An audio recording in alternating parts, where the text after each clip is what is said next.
Hi guys, welcome back to our channel. இந்த வீடியோவில் நம்ம பார்த்துட்டு இருக்கிறது பை வீக்லி சேவிங்ஸ் சேலஞ்ச் தான். அதாவது 2 weeks ஒன் சேவிங்ஸ் பண்ணுறது மாதிரி. அதாவது ஹாஃப் தான் வரும், அதாவது 1 year வராமல் 6 months தான் வரும். அதில் வந்து 1378 rupees சேவ் பண்ணுற மாதிரி இருக்கும். ஓகேவா?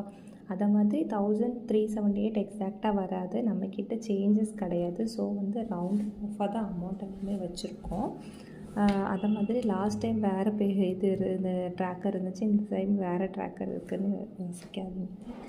என்னாச்சுன்னா பழைய ட்ராக்கர் வந்து வீடியோவில் சுத்தமாகவே கிளாரிட்டி இல்லை. ஸோ வந்து நான் வேறு ட்ராக்கர் வந்து ரெடி பண்ணிட்டேன். ஸோ இன்றைக்கி வந்து 250 rupees இருக்குது என்கிட்ட. ஓகேவா? 250 தானே, கன்ஃபார்ம் பண்ணிக்கலாம். 250 rupees இருக்குது. ஸோ அதை வந்து ஸ்டாப் பண்ணிடலாம்.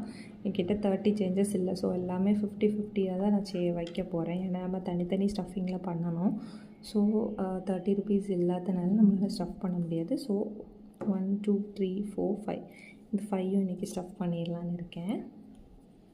ஓகேவா? 1 2 3 4 5 சண்டைக்கு வந்துடாதீங்க கமெண்ட்டில். நம்ம கையில் எப்படி இருக்கோ சேவ் பண்ணிக்கலாம். இது அது மாதிரி இந்த அமௌண்ட் வந்து நம்மளுக்கு எப்போவுமே லாபம் தான், நம்ம சேவிங்ஸ் தான் பண்ணுறோம். ஸோ அதை பற்றி நம்ம வருத்தப்படக்கூடாது.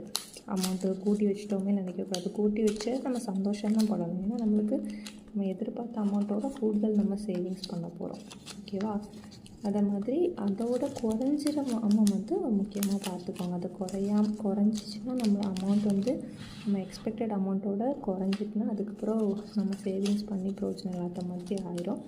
1 week முடியலைன்னா கொஞ்சம் கூட சேர்த்து வச்சு நெக்ஸ்ட் வீக்கில் எப்படியாவது ஸ்டஃப் பண்ணிடணும். அந்த மாதிரி பாருங்கள். அது மாதிரி இப்போ 50 rupeesக்கு பதிலாக என்கிட்ட 60 rupees எப்போது இருக்குதுன்னு வைங்களேன். அந்த 60 rupees அதில் வச்சுருங்க. அது எந்த தப்புமே கிடையாது. ஸோ நம்ம